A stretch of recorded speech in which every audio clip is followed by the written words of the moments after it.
영광의 박수 올려드리겠습니다. 오직 주만 따르리라. 네, 우리의 믿음의 고백인 줄로 믿습니다. 귀한 찬양해 주셔서 진심으로 감사드립니다. 여러분 한 주간 잘 지내셨습니까? 네, 정말 보고 싶었습니다. 주님의 이름으로 축복하고요. 오늘 날씨가 엄청 추운 것 같아요. 그죠? 제가 아까 확인해 보니까 한 영하 7도, 6도 하는 것 같았습니다. 너무 추워요. 여러분들 영육이 강건하시길 주님의 이름으로 축복합니다. 아멘. 자, 이제 오늘 교회를 향한 그리스도의 계시라는 제목으로 이제 앞으로 이제 저와 여러분은 한동안 이제 교회를 살펴볼 겁니다. 특별히 요한계시록 2장 3장에 기록되어 있는 이 소아시아 7교회를 이제 한동안 좀 이제 하나하나씩 꼼꼼히 살펴볼 계획입니다. 오늘은 이제 앞으로 살펴볼 7교회를 이제 잘 이해하기 위해서 선행학습이라고 한번 생각하시면 좋을 것 같습니다. 요한계시록 1장이잖아요. 이 1장은 아주 중요해요. 이 1장을 잘 이해해야 22장까지 길을 잃지 않고 잘 이해하고 해석할 수 있습니다. 왜냐하면 이 요한계시록 1장이 전체 22장 전체의 개론이기 때문에 그렇습니다. 그리고 이 1장은 우리가 앞으로 살펴볼 이 교회론의 서론격에 해당해요. 그래서 너무너무 중요해요. 그래서 이 1장을 살펴보면 이 요한계시록이 어떤 책이고 이 책의 분위기가 어떠하며 또 어떤 배경에서 이게 지금 쓰여진 것인지, 그리고 앞으로 22장까지는 어떤 방향으로 전개될 것인지, 정말 이 알알이 중요한 정보들이 이 1장에 다 포함되어 있습니다. 그래서 1장이 너무너무 중요하다고 말씀드리는 것입니다. 우리가 요한계시록을 문자적으로 해석하는 경우도 많고요, 또 환상에만 주목하는 경우도 많고요, 또 무리하게 잘못 해석하는 경우도 많아요. 계시록을 오해하는 대부분 왜 그런가? 바로 이 서론인 1장을 제대로 이해하지 못했기 때문이라고 해도 과언은 아닙니다. 요한계시록이 이렇게 방향을 제시하고 있는데 그 가리키는 방향을 보지 않았기 때문에 그래요. 그래서 방황하는 것입니다. 길을 잃고 헤매는 것입니다. 우리가 먼저 오늘 요한계시록 1장을 통해서 이제 교회를 살펴볼 건데, 앞으로 살펴볼 그 교회의 이제 서론에 시작합니다. 그러기 위해서는 이 가장 먼저 우리가 익숙하지만 사실 모를 수 있는 이 계시라는 단어부터 알아야 돼요. 여러분, 계시라는 단어, 요한계시록이잖아요, 그죠? 그리고 요한계시록 1장 1절을 보시겠어요? 제일 처음 뭐라고 시작합니까? 계시라 그러잖아요, 그죠? 제일 처음부터 나오는 단어예요. 예수 그리스도의 아포칼립시스, 계시라는 것이죠. 그래서 가장 기본적으로 계시가 무엇인가를 좀 알고 계셔야 됩니다. 자, 자막 한번 보여주시겠습니까? 자, 계시란 어떻게 하면 쉽게 설명할까 하다가 저 그림 하나가 떠올랐어요. 여러분 좀 그림 보이십니까? 안 보이십니까? 네, 어떤 그림이죠? 문이 열려 있어요. 잘 봤어요. 문이 닫혀 있지 않고 열려 있죠. 네, 저게 계시예요. 계시란 뜻이 닫혀 있던 것이 열렸다, 그런 뜻이거든요. 자, 닫혀 있었던 것이 열리면 뭐가 있는지 알게 되죠. 닫혔을 때 모르지만 열렸을 때 뭐가 있는지 알지요. 그래서 모르는 것을 알게 되다라는 뜻도 있습니다. 그리고 닫혀 있던 것이 열리면 감춰져 있던 것이 드러나잖아요. 그래서 정리하면 계시란 감춰졌던 것이 드러나다, 닫혀 있던 것이 열리다, 모르는 것을 알게 되다. 이게 계시의 의미입니다. 자, 그럼 한 걸음 더 들어가서 무엇이 드러났는가, 무엇이 열렸고 무엇을 깨닫게 되는가를 좀 더 생각해 봅시다. 자, 요한계시록을 한번 잘 생각해 보십시오. 우리 성경을 많이 읽으신 분들은 아실 텐데 어떤 내용들이 요한계시록에 있는지 한번 이렇게 떠올려 보십시오. 자, 요한계시록을 펴서 1장부터 22장까지 읽으면 그 속에 우리가 새롭게 알게 되는 것들이 분명히 있을 것입니다. 그래서 요한계시록을 펴서 읽으면 감춰져 있던 하나님의 뜻이 드러나요. 그래서 계십니다. 그리스도가 누구신지 더 드러나지요. 우리가 몰랐던 요한계시록이 제시하시는 예수 그리스도가 있어요. 그 그리스도를 알게 되죠. 드러나요. 그리고 재림의 날, 마지막 날, 그날에 있을 일들이 요한계시록 읽으면 다 드러납니다. 그래서 계시록이라고 하는 것입니다. 자, 중요한 것은 이 계시록을 요한이 언제 받았는가 하는 겁니다. 자, 이제 사진은 됐고요. 자, 9절 10절 한번 보시겠습니까? 눈으로 9절 10절 보시면 언제 사도 요한이 이 계시를 받았는지 장소와 시간이 나와 있어요. 9절 10절에 보면 반모섬에서, 그죠? 주의 날, 맞습니까? 이 주의 날을 쉽게 말하면 주일이에요. 네, 성경에 주일을 언급한 유일한 구절이죠. 그러니까 이렇게 주일날, 장소는 반모섬에서, 그때 예수 그리스도의 계시를 사도 요한이 본 것입니다. 자, 반모섬 좀 알아야 됩니다. 감사해요. 저 동그라미 저기가 반모섬이에요. 오늘 이 말씀의 배경이 되는 곳입니다. 저기가 터키, 오늘날의 터키 지역이고요. 터키의 남서쪽 아래에 작은 섬이에요. 돌섬입니다. 저기가 오늘로 하면 유명한 관광지예요. 한번 보여주시겠어요? 아름다워요. 경관이 빼어나고요. 아주 수려한 관광지입니다. 휴양지고요. 막 요트도 많고요. 유럽에 있는 사람들이 좀 쉬러 오는 유명한 관광지가 됐어요. 반모섬이에요. 오늘날의 반모섬. 그런데 요한이 오늘 본문에서 요한이 그리스도의 계시를 받을 때는 저렇지 않았습니다. 네, 저렇게 화려하고 아름다운 곳이 아니에요. 죄수들의 수용소였어요. 저기가 돌섬이라 그랬잖아요. 채석장이에요.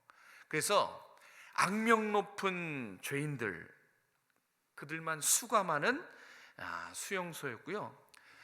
채석장이었기 때문에 죄수들이 뭘 했냐면 하루 종일 돌을 깨고 하루 종일 그 무거운 돌을 나르는 아주 고된 노역을 하는 그런 수용소였습니다.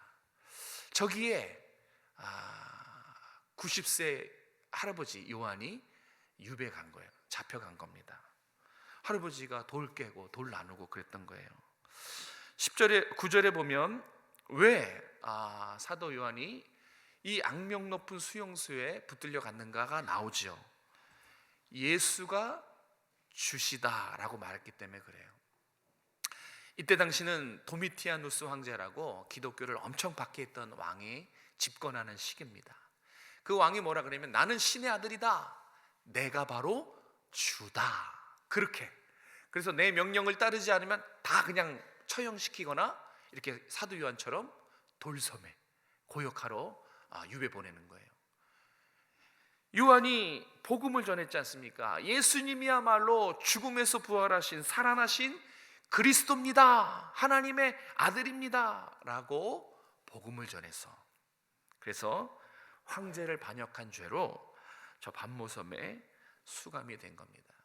90세 때, 80대 후반에서 90세 때 그 할아버지의 몸으로 채석장에서 고된 노역을 했습니다. 어쨌든 이 본문의 시기는 핍박의 시기입니다. 그리고 고통과 절망의 장소, 이 반모섬에 유배된 요한에게 예수님은 환상을 보여주시고 계시를 보여주십니다. 소아시아의 7교회에게 너가 본 것과 이제 보여줄 계시와 앞으로 드러날 계시를 전해라. 이것이 요한을 찾아온 예수님의 명령이었습니다. 자, 오늘 본문을 통해서 교회를 향한 그리스도의 계시라는 제목으로 우리 오종성화교회를 향한 하나님의 뜻이 무엇이고 여기 앉아서 예배드리는 우리를 향한, 이 시대를 살아가는 우리를 향한 하나님의 뜻이 무엇인지를 잠깐 한번 살펴보도록 하겠습니다. 자, 먼저 13절에서 16절, 좀 길지만 중요한 구절이에요. 우리 13절에서 16절까지 같이 한번 읽겠습니다. 시작. 촛대 사이에 인자 같은 이가 발에 끌리는 옷을 입고 가슴에 금띠를 띠고 그의 머리와 털의 희기가 흰 양털 같고 눈 같으며 그의 눈은 불꽃 같고 그의 발은 풀무에 단련된 빛난 주석 같고 그의 음성은 많은 물소리와 같으며 그의 오른손에 7별이 있고 그의 입에서 좌우에 날선검이 나오고 그의 얼굴은 해가 힘있게 비치는 것 같더라. 아멘. 자, 교회를 향한 그리스도의 계시, 그 계시를 잠깐 좀 이따 같이 나누고, 그 전에 계시를 내리신 분이 누구신지를 먼저 한번 같이 살펴보려고 합니다. 그게 오늘 13절과 16절까지 우리가 읽은 본문에 명확하게 제시되어 있지요. 그날 밤모섬에서 요한의 환상 중에 나타나서 핍박받는 교회들, 두려움에 처해 있는 성도들에게 계시를 보여줄 테니 써서 가서 전하라 라고 명령하신 이분이 누구신지 오늘 한번 먼저 살펴볼 것입니다. 자, 우리가 기억해야 될 요한계시록에 게시된 예수 그리스도는 누구신가? 예수님은 승리자요, 심판주요, 만왕의 왕이십니다. 우리 같이 한번 가슴에 새기면서 읽을까요? 시작. 계시록의 예수님은 승리자요, 심판주요, 만왕의 왕이십니다. 아멘. 저 예수님의 어떠하심이 너무너무 중요한 거예요.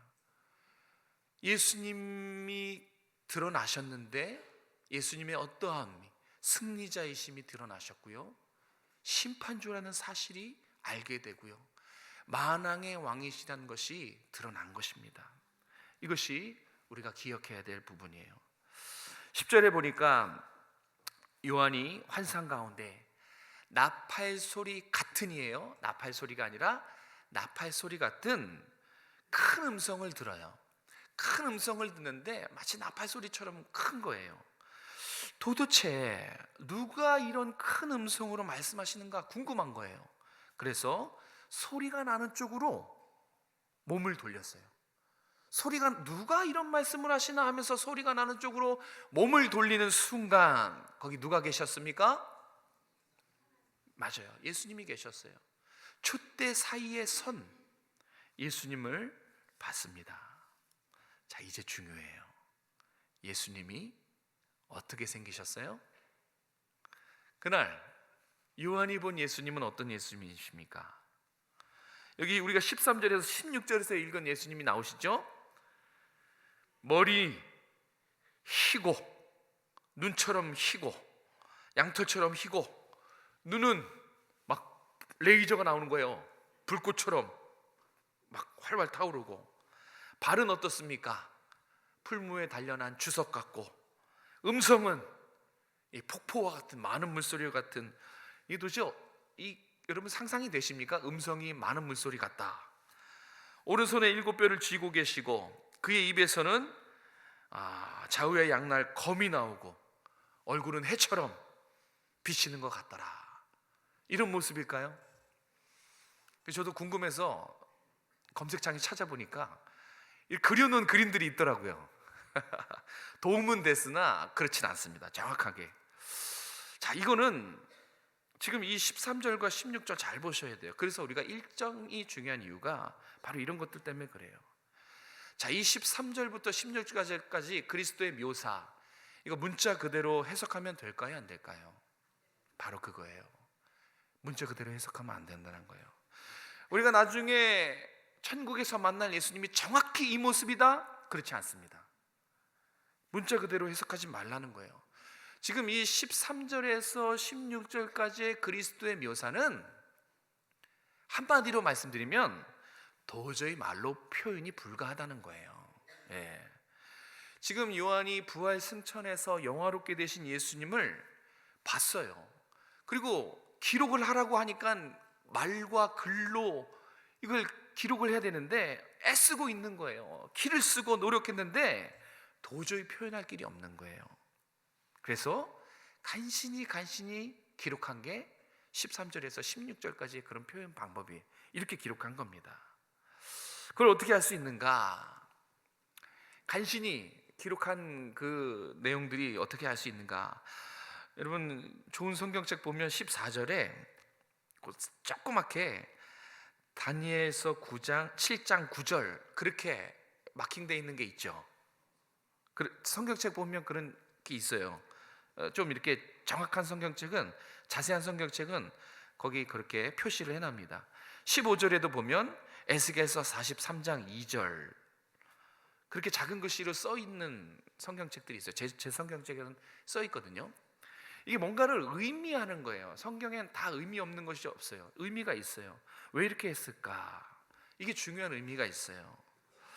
요한이 누가 이렇게 큰 음성으로 말씀하시나 해서 돌아봐서 봤는데 거기에 촛대 사이에 계신 예수님을 보았고, 표현을 해야 되는데 표현할 길이 없는 거예요. 그래서 간신히 표현해 놓은 거예요. 말로, 글로, 인간의 문법과 표현력으로는 이 도저히 표현할 수 없다는 뜻입니다.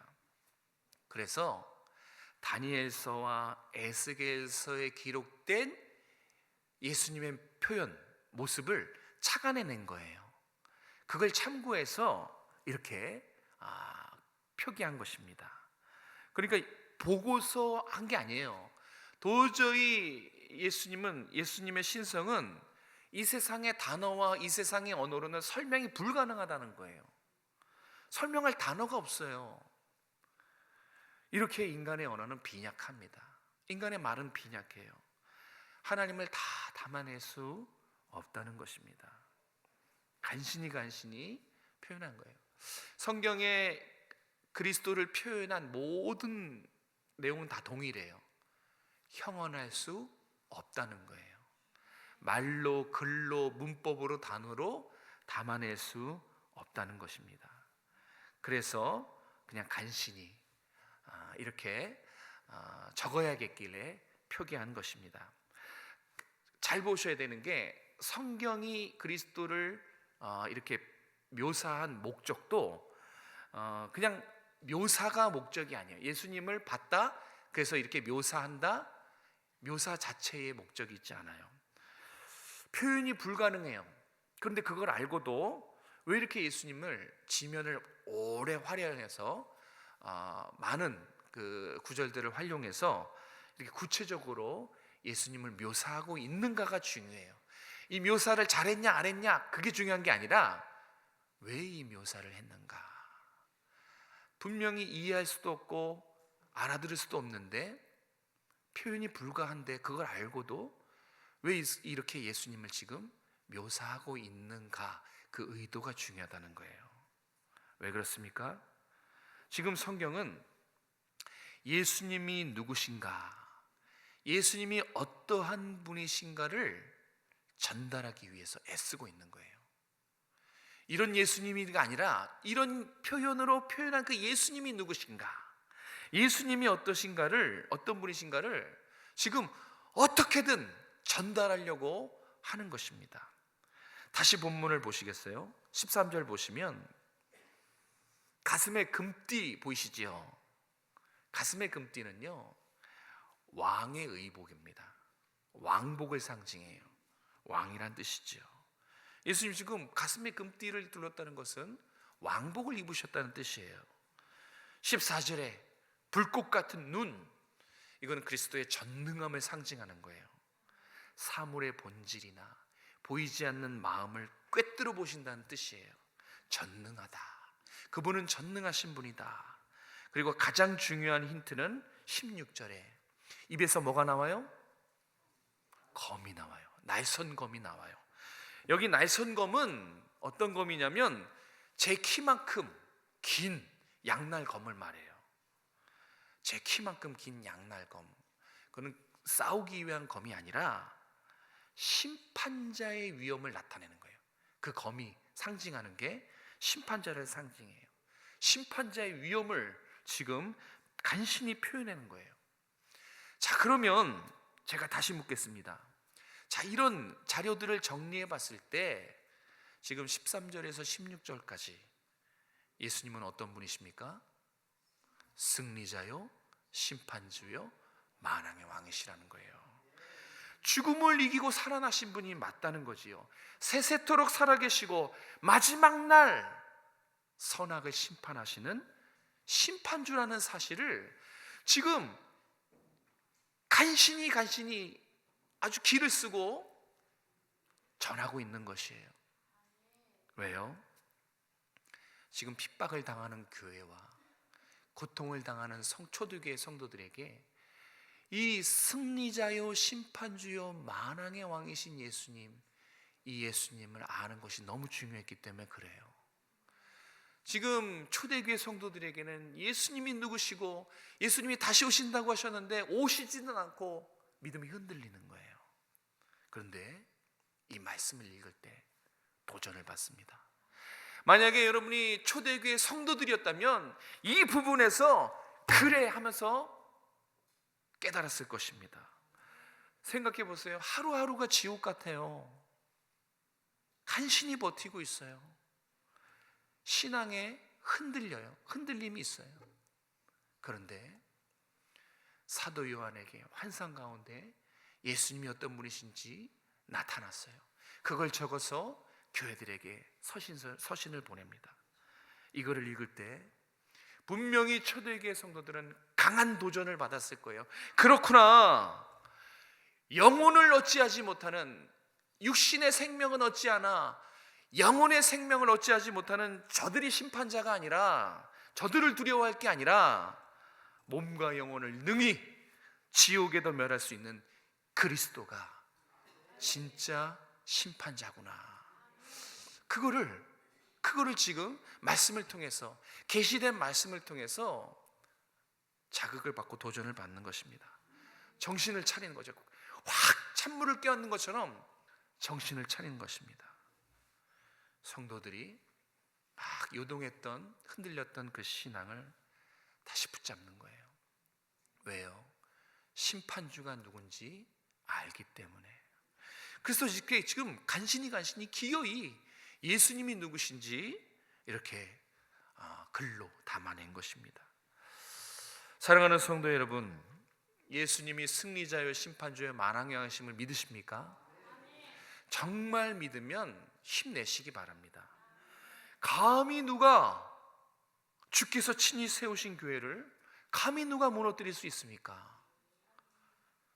핍박의 시대라 할지라도, 반모섬과 같은 핍박의 현장이라 할지라도 승리자요 심판자께서 저와 여러분을 붙들고 계십니다. 여러분의 가정을 붙들고 계십니다. 그런데 누가 주께서 친히 세우신 교회와 성도들과 가정을 흔들 수 있습니까?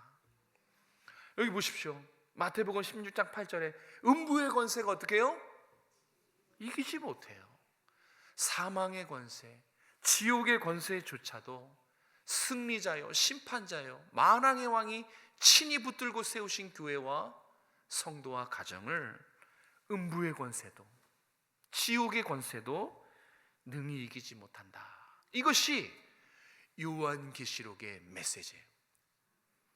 이 강력한 메시지를 지금 지옥같이 살아가는, 두려움에 떨고 있는 성도들의 귀에 전해지는 거예요.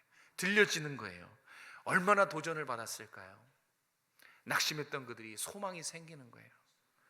이렇게 예수 그리스도가 누구신지를 분명으로 알 때, 분명하게 확실하게 알 때 신앙은 힘이 나는 거예요.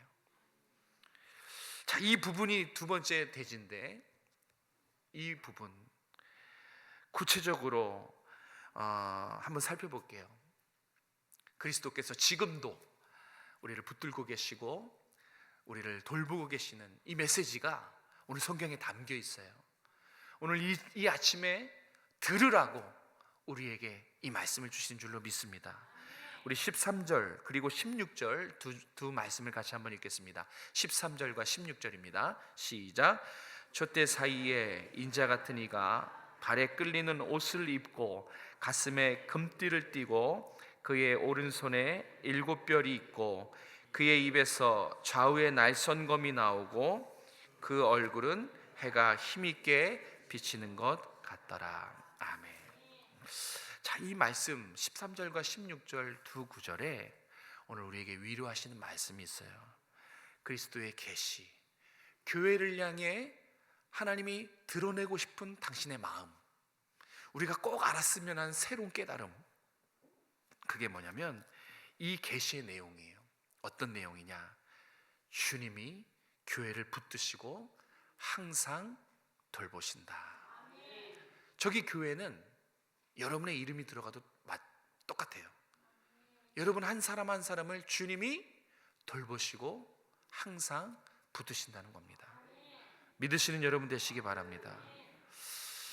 만왕의 왕이시고 심판자요 승리자인 예수님이 7교회들, 핍박받는 성도들에게 이 계시록의 말씀을 전해주신 이유가 제가 방금 말씀드린 그 이유예요. 주님이 교회를 붙들고 계신다. 주님이 교회 안에 거하시며 친히 교회들을 그 처지와 형편 다 돌보시고 책임져 주시고 공급해 주신다는 것을 깨달으라는 거예요. 그걸 알라고 지금 이렇게 요한계시록을 기록해서 전하라고 하신 것입니다.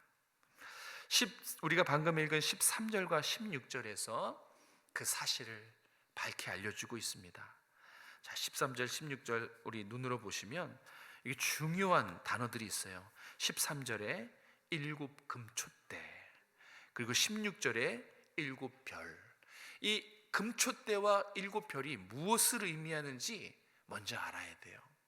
여러분 아시겠지만 그래도 감사하게 친절하게 성경이 그것을 가르쳐 줍니다. 20절 한번 보시겠습니까? 20절에 보면 이 금초대와 별이 무엇인지 해석해 주고 있어요. 20절에 보면 제가 읽겠습니다. 7 금초대라. 7 별은 뭐라 그래요? 7 교회의 사자요. 이거는 교회의 지도자들을 말하는 겁니다. 7 촛대는 뭐예요? 7 교회라. 7 교회라는 것은 교회의 성도들이에요. 그러니까 교회를 말하는 것입니다. 제가 재미있는 거 하나 알려드릴까요?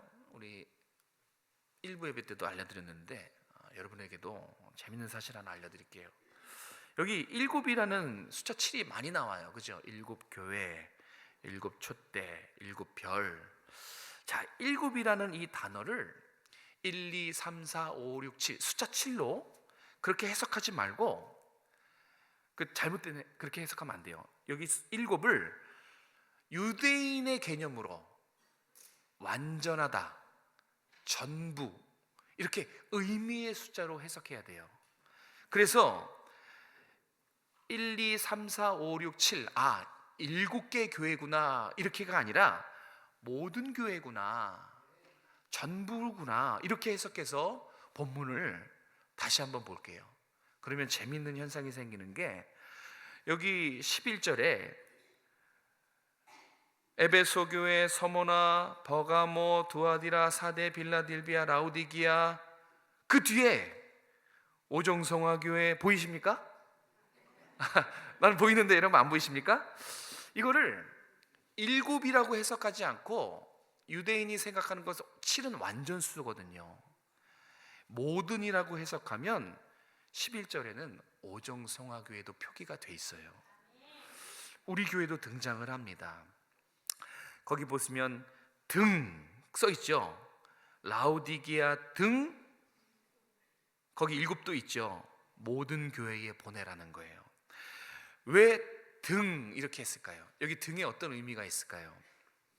그러니까 이 기록된 7 교회 외에 소아시아에 다른 교회도 있었다는 거예요.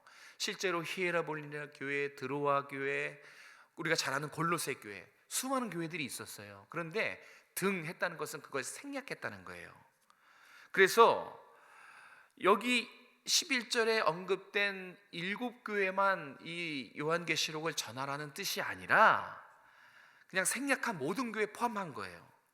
그래서 완전한 모든 교회에게 계시록을 전하라 라는 뜻이에요. 그걸 어떻게 할 수 있느냐? 성경 가지고 계신 분은 2장의 이제 교회들을 보시면 자, 이렇게 소개해요. 에베소 교회의 사자에게 편지하라. 8절에도 보면 서모나 교회의 사자에게 편지하라. 버가모도 마찬가지예요. 두아데라도 마찬가지고 사대, 빌라델비아, 라오디게아 다 처음 시작은 어떻게 하냐면 그 교회 명칭으로 시작을 해요. 근데 재밌는 건 그 교회의 마지막 부분에 성령이 하시는 말씀이 있어요. 그러면 에베소 교회는 마칠 때 성령이 에베소 교회에게 전하는 말씀을 들을지어다 해야 되는데 그렇게 안 해요. 7절 보시겠어요? 2장 7절. 귀 있는 자는 성령이 어떻게 해요? 교회들에게. 서모나 교회도 11절에 보면 성령이 어떻게 해요? 교회들에게. 다 똑같아요. 나머지 7교회가 다 에베소 교회에게 성령이 하시는 말씀을 들어라, 서모나 교회에게 성령이 하시는 말씀을 들어라, 그래야 되는데 그렇게 안 했어요. 다 보편적인 의미로 교회. 그것은 무슨 얘기냐면 모든 교회에게 전하는 하나님 말씀이라는 거예요. 그러니까 이 7교회, 거론된 7교회는 대표성을 가져요. 그래서 만약에 11절이 지면만 넉넉하게 허락됐다면 여기 우리 교회도 포함되는 것입니다. 자, 이 7교회란 뜻이 보편교회란 뜻이에요. 보편이 무슨 뜻입니까? 보편이라는 것은 시간과 공간을 초월한다는 뜻이에요. 전 세계 어디서나, 그리고 가고 오는 모든 시대, 이게 보편이라는 단어예요. 보편이 뜻이 그래요. 그래서 여기 7교회라는 것은 보편교회라는 것인데, 다시 말해서 교회는 시간 공간을 초월해서 주께서 세우신 주님의 몸, 이 땅에 하나님 나라라는 뜻이에요. 그러니까 놀라운 말씀이시죠. 이 11절은 가고 오는 모든 시대에 전 세계에 있는 교회들에게 하시는 말씀이라는 거예요. 지금 여기 우리 이 모임도 이 11절에 그래서 포함되는 거예요. 자, 우리 교회도 그러면 이 요한계시록의 말씀을 들어야 되는 거예요. 왜요? 우리 이 모임도 주께서 친히 세우신 교회이기 때문에 그래요. 주님이 주인 되시는 몸된 교회요, 이 땅에 하나님 나라이기 때문에 우리도 이 명령에 순종해야 되는 것입니다. 사랑하는 성도 여러분, 주님이 우리 오정성화교회를 어떻게 세우셨습니까? 우리 여기 이렇게 모여있는 이 공동체를 위해 주님이 무엇을 하셨습니까? 당신의 보혈로 우리 오정성화교회를 세운 거예요. 이 땅의 모든 보편교회, 주님의 나라, 주님의 거룩한 몸된 교회는 다 주님의 보혈로 세우셨습니다. 십자가 위에서 택한 여러분들을 끌어안으시고 여러분에게 영원한 생명과 천국을 허락해 주시기 위해서 우리가 죽어야 되는데 주님이 대신 죽으심으로 세우신 것이 바로 우리입니다. 이 모임이에요. 이 모임은 그래서 위대한 모임이에요. 주님이 대신 죽으심으로 세우신 바로 교회이기 때문에 그렇습니다.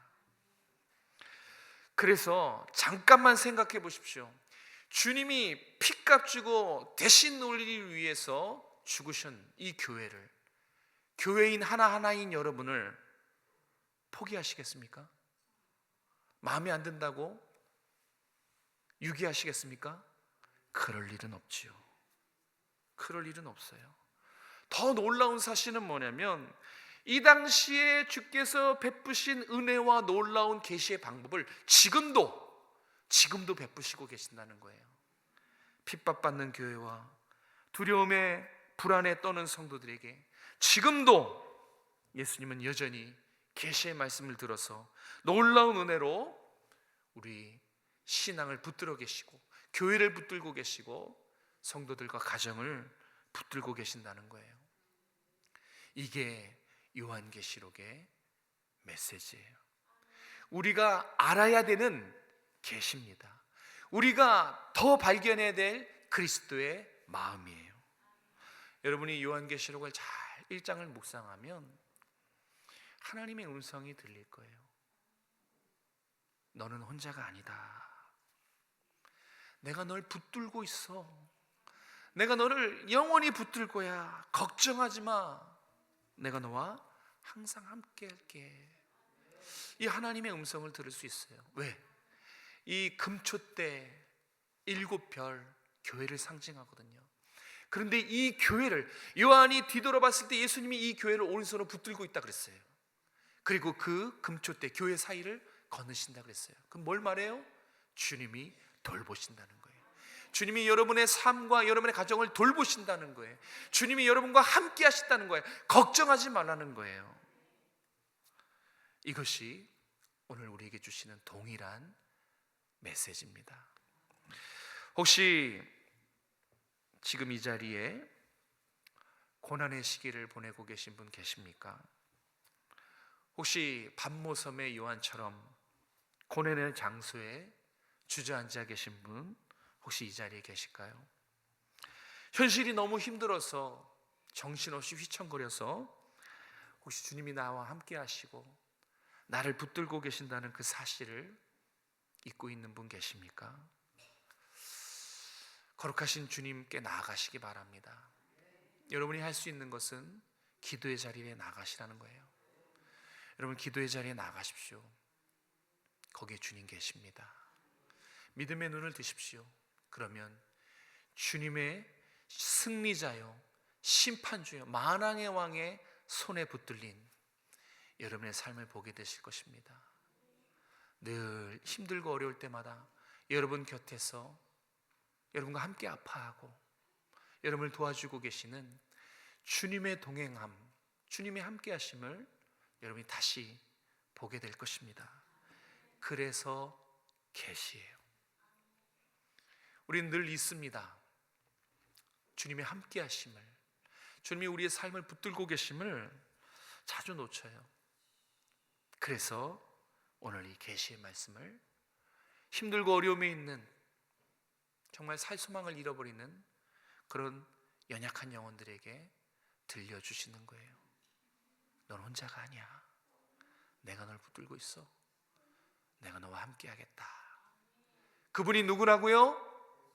승리자요, 심판주요, 만왕의 왕이신 그분이 여러분을 꽉 붙들고 계시고 여러분이 힘들고 어렵고 어느 곳에 있든지 여러분과 함께 하십니다. 믿음의 눈을 들면 그곳에 주님이 계십니다. 그 주님을 바라보실 수 있는 여러분 되시길 주님의 이름으로 축복합니다. 기도하겠습니다. 주님, 참 감사합니다. 오늘 이 아침에 이 계시록의 말씀을 통해 우리를 위로해 주시고 도전해 주시니 감사합니다. 우리가 잊었던 주님의 어떠함, 승리자요, 심판주요, 만왕의 왕이신 것을 다시 믿음의 눈을 열어서 보게 도와 주시옵소서.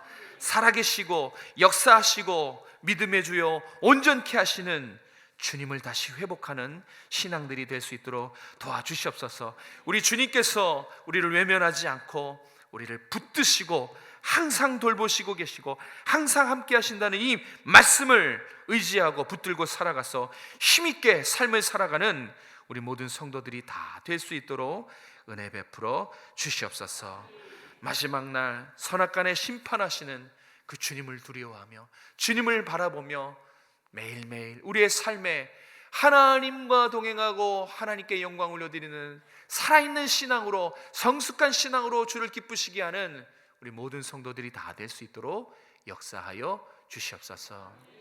혹시 절망에 있거나 낙심에 있거나 힘들어서 주저앉아 있는 우리 교우가 있다면 하나님, 주님의 음성을 듣길 원합니다. 기도의 자리에서 주님의 이 위로하심, 주님의 격려와 주님의 은혜를 경험할 수 있도록 은혜 베풀어 주시옵소서.